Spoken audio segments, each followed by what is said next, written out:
दोस्तों, आज हम चार्ट रीडिंग साइकोलॉजी के बारे में जानेंगे कि चार्ट कैसे रीड करना है ताकि हम पता लगा सकें कि मार्केट साइडवेज या फिर ट्रेंडिंग होने वाला है, ताकि हम बिग मूव का फायदा उठा सके। देखिए, चार्ट सभी ट्रेडर देखते हैं, पर एक ही चार्ट पे कोई सी बाइंग करता है तो कोई पी।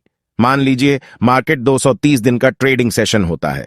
उन 230 दिन में आप मान के चलो कि 30 दिन ही आपको बिग प्रॉफिट मिलेगा और बाकी की 200 दिन में आपको छोटे छोटे प्रॉफिट बुक करना होगा। मान के चलो कि मार्केट आपको 200 दिन बस छोटे मोटे प्रॉफिट देगी या वो भी नहीं देगी। पर अगर आप बिगनर हैं तो आपको ज्यादा से ज्यादा टाइम लाइव मार्केट में चार्ट देखना होगा। पर एक बात आपको याद रखना होगा कि जो 20 दिन मिलेंगे इसमें आपको बिग प्रॉफिट होने वाले हैं। इन 20 दिन के ट्रेडिंग सेशन में आपको धीरज से बैठना होगा, यानी अपने पोजीशन से जल्दी एग्जिट नहीं होना है। ज्यादातर ट्रेडर 230 दिन के ट्रेडिंग सेशन में हर रोज बिग मूव एक्सपेक्ट करते हैं, जिसके चलते वे बिग प्रॉफिट के चक्कर में लॉस कर लेते हैं। अगर आप बिगिनर हो और आप चाहते हो कि 200 दिन ट्रेड नहीं लेना है तो आप मत ट्रेड लीजिए। पर जब मार्केट ब्रेकआउट या ब्रेकडाउन करने वाला है तो यहां पे आपको ट्रेड लेना आना चाहिए। एक और काम कर सकते हो, आप इन 200 दिन में आप छोटे छोटे ट्रेड लेकर आप अपने ट्रेडिंग स्किल को और बेटर कर सकते हो। जब मार्केट बिग मूव के लिए रेडी रहता है तो हम वहां पे अपने कैपिटल के अकॉर्डिंग बिग क्वांटिटी से ट्रेड करते हैं। बिग क्वांटिटी का मतलब आपके ट्रेडिंग अकाउंट में 1 लाख रुपए हैं तो आप 25 से 35 हजार से ट्रेड करिए। वही जब मार्केट रेंज बाउंड थी तब आप 5 हजार से ट्रेड कर रहे थे। एक चीज हमेशा याद रखें, जब मार्केट ट्रेंडिंग में चल रहा है और यदि यहां पे आप अच्छे प्रॉफिट बना लेते हैं, पर जब मार्केट ट्रेंडिंग में नहीं है यानी साइडवेज है, तब वही बिग प्रॉफिट आपके काम आती है। यहां पे यदि आप लॉस भी करते हैं तो छोटे छोटे लॉस होते हैं। जब मार्केट 200 और 300 के रेंज में रहती है तो इस छोटे से रेंज में ट्रैप होने की संभावना ज्यादा रहती है, क्योंकि मार्केट जल्दी से कभी ऊपर जाता है और कभी नीचे। ऊपर नीचे के चक्कर में लॉस हो जाता है। अगर आप बिगिनर हो तो इसी छोटे छोटे रेंज में आपको बिग लॉस हो जाता है। आपको कभी लगता ब्रेकआउट करेगा तो कभी लगता है ब्रेकडाउन करेगा, और मार्केट ब्रेकआउट ब्रेकडाउन करता ही नहीं, बस आपको लालच देता है। शेयर मार्केट में ज्यादातर लॉस का कारण लालच है। जब मार्केट ब्रेकआउट और ब्रेकडाउन करता है तो 10 बार में से 8 बार में आपको बिग प्रॉफिट देकर ही जाएगा। हो सकता है ब्रेकआउट 2 बार फेल हो जाए। एक चीज हमेशा याद रखिए, जब मार्केट रेंज बाउंड हो तो उस समय आप क्वांटिटी कम ट्रेड करिए, पर जब मार्केट ब्रेकआउट और ब्रेक डाउन कर रहा हो तो उस समय आप अपने कैपेसिटी के अनुसार क्वांटिटी इंक्रीज कर दीजिए। चलिए चार्ट में देखते हैं कि मार्केट कब साइडवेज रहता है और कब बिग मूव देगा। चलिए जनवरी से चार्ट को देखते हैं। इस मूव को छोड़ दे, क्योंकि यहां पे कुछ समझ नहीं आ रहा है। यहां पे मार्केट ने एक हायर हाई बना के मार्केट नीचे की तरफ आया और यहां पे एक फ्लैग पैटर्न बनाया। आप यहां देख पा रहे हैं कि एक बेयरिश अंगाल्फिन कैंडल बनी और अगले दिन मार्केट पिछले दिन के लो प्राइस पे ओपन हुआ और यह देखिए 2 दिन बिग मूव देके गया। आप बोल सकते हैं कि डायरेक्शनल मूव मिला। इस प्रकार मार्केट आपको डायरेक्शनल मूव देने के बाद वॉलेटाइल हो जाता है। इस एरिया में मार्केट वॉलेटाइल रहता है। इसके बाद मार्केट फिर से एक पैटर्न बनाता है और यहां पर फिर 1 दिन, 2 दिन, 3 दिन डायरेक्शनल मूव दिया। डायरेक्शनल मूव देने के बाद फिर से वॉलेटाइल हो गया। जब मार्केट को रुकना होता है तो वॉलेटाइल हो जाती है और फिर उसके अगले दिन आपको ट्रैप करती है।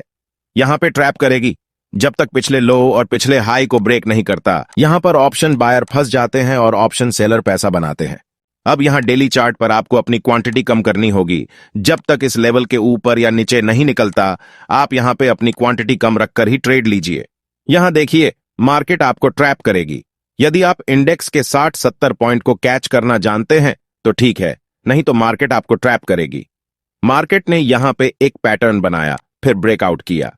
1 दिन, 2 दिन, 3 दिन बिग मूव दिया और फिर से वोलेटाइल हुआ। फिर यहां प्रॉफिट बुकिंग हुई, फिर से मार्केट फ्लो पकड़ लिया। यहां पर देखिए, जब मार्केट वोलेटाइल हो जाए तो समझ जाइए अगले 2-3 दिन मार्केट आपको परेशान करेगा। यहां पे मार्केट 4-5 दिन रुका और फिर से ब्रेकआउट किया और फिर 1-2 दिन मूव दिया। इस मूव को आप आसानी से कैच सकते हैं क्योंकि यह हायर हाई बनाते जा रहा है। इस मूवमेंट को हम आसानी से कैच कर सकते हैं।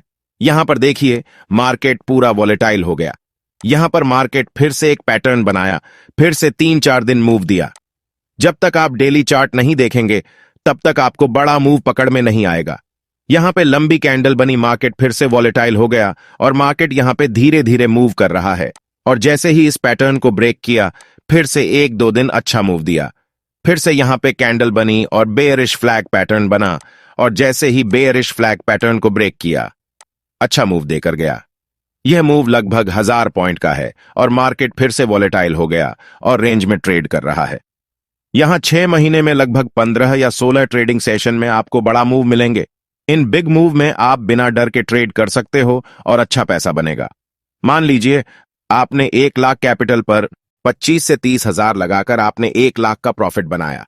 आप उस 1 लाख वाले प्रॉफिट में से 50 हजार अलग से निकाल लें। अब यही 50 हजार आपको रेंज बाउंड मार्केट में ट्रेडिंग करने के काम आएंगे। यदि रेंज बाउंड मार्केट में आपको लॉस भी होता है तो भी आप प्रॉफिट में ही रहेंगे। ज्यादातर ट्रेडर जब मार्केट रेंज बाउंड होती है तो उसमें 10 पॉइंट, 15 पॉइंट, 20 पॉइंट लेकर प्रॉफिट बुक करने की आदत बना लेते हैं, और जब मार्केट में बड़े मूव आती है तब भी वे ऐसा ही करते हैं, और ट्रेंडिंग मार्केट में भी छोटे छोटे पॉइंट लेकर निकल जाते हैं। जब तक आप बड़ा मूव कैच करना नहीं जानोगे तब तक आपको बिग प्रॉफिट नहीं बनेगा। यहां पे आप चार्ट में देखेंगे कि मार्केट दोनों साइड में बिग मूव के लिए रेडी हो रहा है। जब मार्केट किसी एक रेंज में बहुत दिनों तक ट्रेड करने के बाद जिस साइड निकलता है उस साइड बड़ा मूव देता है।